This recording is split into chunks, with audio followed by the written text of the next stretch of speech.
Assalamualaikum warahmatullahi wabarakatuh. Di sini saya akan menjelaskan tugas dari mata kuliah kewirausahaan mengenai bisnis plan, bisnis saya yaitu perintis digital printing. Pertama-tama saya akan memperkenalkan diri saya. Nama saya Titi Suryaningsih. NIM 20040172031 dari kelas IT 601 jurusan PJJ Informatika. Pekerjaan saya yaitu wirausaha di bidang digital printing ini. Sama usaha sampingan saya yaitu membuat buket. Kemudian domisili saya berasal dari Kembang, Jawa Tengah. Untuk latar belakang digital printing merupakan usaha yang menyediakan berbagai macam jasa pengetikan, editing, dan percetakan digital seperti undangan, kartu isi, cetak foto, dan masih banyak lagi dengan harga yang relatif terjangkau. Beberapa hal yang mendasari saya dalam mendirikan usaha ini yaitu karena banyak sekali orang yang membutuhkan jasa printing di era digital ini. Pertama sih jarang yang memiliki skill dalam bidang ini dan masih sedikit juga pesaing di desa yang mana lumayan jauh juga jika kita harus ke kota untuk mencetak dokumen saja. Buat saya ingin memberikan saya- Membuat saya ingin mendirikan usaha ini. Walaupun memerlukan modal yang lumayan besar untuk membeli perlengkapannya, namun keuntungan yang diperoleh juga lumayan tinggi, sehingga sebandinglah dengan modal yang diperlukan. Tujuan dari mendirikan usaha ini yaitu memberikan pelayanan bagi orang yang membutuhkan bisa mencetak dokumen, mengetik, maupun mengedit dengan cepat dan nyaman. Mencapai keuntungan finansial, membantu UMKM atau UKM dalam membuat materi promosi yang menarik dan profesional, mengembangkan usaha dalam mengembangkan usaha mereka, membuka peluang pekerjaan bagi masyarakat, memberikan wadah untuk melakukan inovasi dan pengembangan skill karena harus terus-menerus memenuhi keinginan pelanggan dan terus-menerus mengikuti perkembangan teknologi digital. Analisis SWOT-nya, yang pertama ada strength atau kekuatan. Nah, perintis digital printing menyediakan berbagai macam jasa pengetikan, editing, percetakan digital, seperti undangan, kartu nasi, cetak foto, dan masih banyak lagi, dengan harga yang relatif terjangkau, dan lokasinya pun cukup strategis yang berada di pinggir jalan yang banyak dilalui oleh.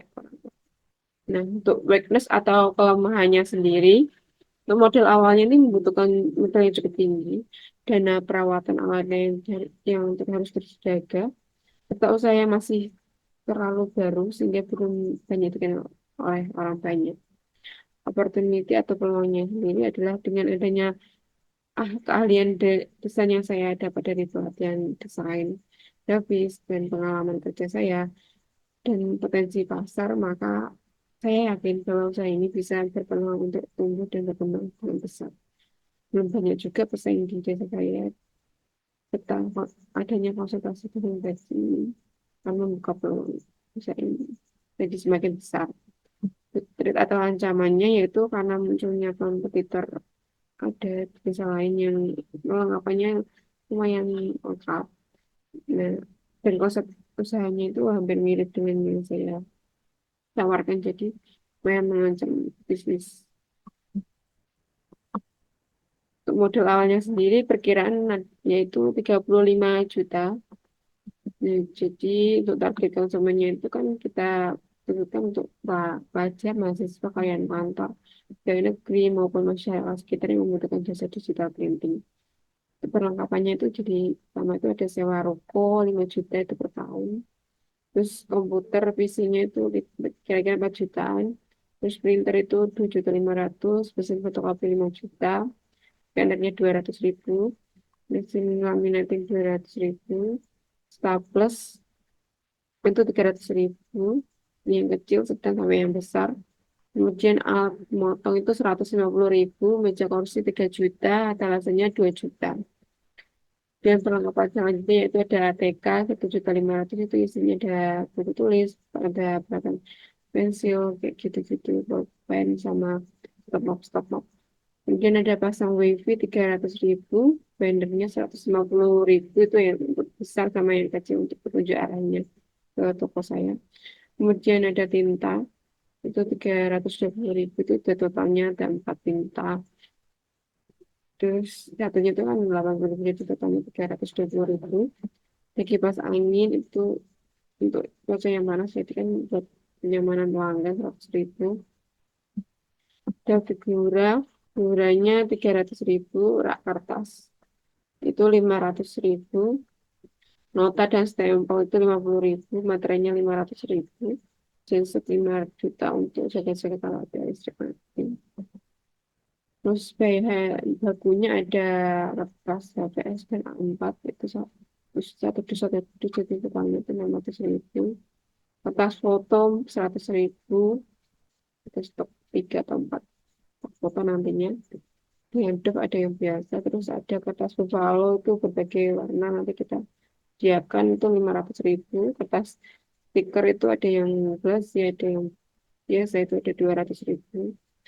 Terus belangko undangan 500.000, itu kayak tas stok yang main peminatnya itu, jadi nggak banyak-banyak stok. Terus ada plastik laminating itu 130.000. Ada plastik rollnya itu 100.000. Terus ada Mika buat laminating itu nanti kita dengan beberapa warna 500.000. Untuk isi staplesnya ada yang kecil, sedang besar kita kira-kira 50.000. Ada lakban nanti kita sediakan 3 stok kira-kira 50.000. Untuk kisaran harganya, jadi cetak hitam putih itu kita hargai 1.000 itu harga umumnya. Terus cetak warna itu kita hargai 1.500 sampai 2.000. Cetak foto kita paketnya 5.000, ada 3 kali 4 kali 6 sama 2 kali 3. Jadi jumlahnya itu 4 kali 6 itu ada 4 foto, 3 kali 4 itu 6 foto, 2 kali 3 itu 8 foto. Terus cetak stiker itu 3.000, cetak banner mulai dari harga 30.000 per meter. Ini kita kerja sama-sama toko lainnya. Nah, kita nggak punya mesin cetak bannernya sendiri. Jadi cetak undangan itu mulai dari 1.000, cetak kartu nasi itu mulai dari 300 rupiah, jilid mika itu dari 250, 2.500. Jadi ini kalau untuk buku kita kasih harga 3.000 jilid situs. Untuk laminating kita kasih harga 3.000, scan dokumen 1.000, jasa pengetikan mulai dari 2.000 tergantung kesulitannya nanti. Ini harga per lembarnya. Jasa ada editing itu mulai dari harga 5.000 tergantung kesulitannya. Untuk perhitungan labanya itu untuk menentukan, pertama kita menentukan biaya tetap. Biaya tetap itu adalah biaya tidak berubah terlepas dari jumlah produksi atau penjualannya. Contohnya biaya tetap itu meliputi sewa tempat, tapi misalnya 500.000 per bulan, terus listrik dan utilitas itu 100.000 per bulan, dan impresiasi peralatan itu 200.000 per bulan, jaga-jaga kerusakan alat. Biaya internet itu 150.000 per bulan, kita total totalnya 950.000 per bulan. Kemudian kita menentukan biaya variabel. Nah, biaya variabel ini adalah biaya yang berubah sesuai dengan jumlah produksi atau penjualan. Nah, contoh biaya variabel ini meliputi biaya kertas 200 per lembar, tinta 100 per lembar, terus untuk biaya listrik tambahan itu 50 per lembar. Nah, jika kita total ada 350 rupiah per lembarnya. Nah, untuk menentukan harga jualnya, kita harga jual itu menentukan tergantung pada pasarnya. Nah, ini rata-rata kan 1.000 di tempat saya. Jadi, saya bisa kasih harga 1.000 rupiah per lembarnya, dan putih. Nah, untuk pendapatan atau labanya itu jadi gini. Kita asumsikan bahwa dalam sebulan itu misalnya kita cetak 2.000 lembar dokumen. Kita hitung pendapatan dan labanya itu sebagai berikut. Jadi pendapatannya itu jumlah lembarnya itu kali harga jual per lembar. Jadi 2.000 dikali 1.000, jadi ini 2 juta. Terus total biaya variabelnya itu jumlah lembar kali biaya variabel per lembar. Jadi 2.000 lembar kali 350, jadi hasilnya 700 ribu. Nah, kita total biayanya itu adalah total tetap ditambah total variabel. Nah, 950.000 tadi ditambah 700, jadi hasilnya 1.650.000. Nah, ke sini itu kan pendapatan dikurangi total biaya. kita kurangin aja 2 juta dikurangi 1.650.000, jadi kira-kira labanya itu laba bersihnya itu 350. Nah, hasilnya labanya itu kan rumusnya kan laba bersih per pendapatan kali 100%. Jadi kita total tuh kira-kira kita dapat keuntungan 17,5% per bulan. Lumayan. Terus presidennya itu dari strategi bisnisnya itu kita mempromosikan melalui media sosial dan teman. Kita promosi di media sosial dan bersama teman. Nah, memberikan pelayanan yang ramah juga kepada pelanggan. Dan memberikan diskon promo menarik kepada pelanggan. So, inovasi bisnis ini kita memberikan pilihan desain fotonasi atau undangan itu yang menarik-menarik dan mengikuti undangan desain. Terus kita menambah skill lagi untuk mengikuti tren yang serta menggerasi tempat agar lebih nyaman dan menarik. Pendekatan pemasaran memberikan konsultasi desain gratis kepada pelanggan agar pelanggan puas dan nyaman. Untuk model operasionalnya kita bisa melakukan pesanan lewat chat WA, nanti kan pembayarannya bisa lewat atau pengantaran ke rumah pelanggan juga bisa. Penanganan krisis melalui pengecekan secara berkala pada alat yang digunakan dan terus melakukan inovasi dan mengikuti tren yang ada. Pengadaan pendanaan itu modalnya masih sedikit dan mulai menyisakan sedikit laba untuk membeli peralatan yang ada belum ada. Jadi untuk menghemat modalnya kita itu masih nyicil. Jadi labanya nanti bisa buat beli alat seperti tadi ya untuk cetak banner. Resikonya ada yang pertama yaitu kerusakan dan perawatan alat. Jadi alat itu kan udah rusak, tidak berfungsi dan menghentikan operasional, gitu ya. Menyebabkan keterlambatan pelayanan. Nah, cara mengatasinya itu kita harus melakukan pemeliharaan rutin. Melakukan pemeliharaan rutin pada mesin data untuk mencegah kerusakan. Terus kita harus memiliki kontak servis dan media peralatan untuk perbaikan dengan cepat. Dan nanti kita tinggal hubungin aja gitu. Peralatan cadangan itu juga penting untuk tadi seperti genset itu buat kalau listrik mati kayak gitu. Harus ada solusi jika ada kendala seperti ini. Dan kualitas produk, nah kualitas produk cetak itu cetak yang buruk itu menyebabkan ketidakpuasan pelanggan dan mengurangi reputasi bisnis. Cara mengatasinya itu ada kontrol atau jadi kita terapkan kontrol kualitas yang ketat. Pelatihan karyawan ini juga perlu untuk mengoperasikan mesin dengan benar memahami standar kualitas. Perubahan teknologi, nah teknologi cetak ini kan terus berkembang dan kalau kita ketinggalan teknologi, ini akan berdampak pada bisnis kita, jadi tidak bisa berkompetitif dengan bisnis lain. Nah, cara mengatasinya itu terus melakukan riset investasi pada teknologi baru. Nah, kita juga lakukan terus-menerus pelatihan pada karyawan tentang teknologi baru.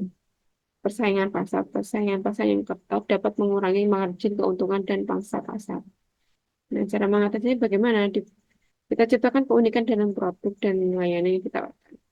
Nah, kita juga menggunakan strategi pemasaran yang efektif untuk menarik dan mempertahankan pelanggan. Nah, terus selanjutnya itu fluktuasi permintaan. Nah, permintaan tidak stabil, kadang juga naik, kadang juga turun. Cara mengatasinya itu kita diferensi dengan diferensi layanan dan untuk mengurangi ketergantungan pada satu jenis pasar. Nah, kita juga bisa melakukan perencanaan produksi menggunakan sistem perencanaan produksi yang fleksibel untuk menyesuaikan dan mengubah permintaan, perubahan permintaan.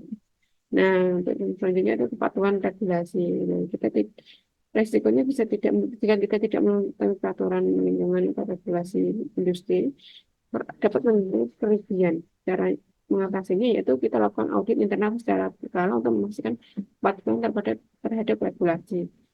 Ini seperti kita kayak kredit gabungan yang resmi itu kan nggak boleh. Nah, kita harus melakukan audit dan berikan pelatihan edukasi pada karyawan mengenai regulasi dan standar industri. Nah, resiko kepuasan pelanggan ini adalah ketidakpuasan pelanggan dapat mengurangi repeat order dan mengurangi dan merusak reputasi bisnis.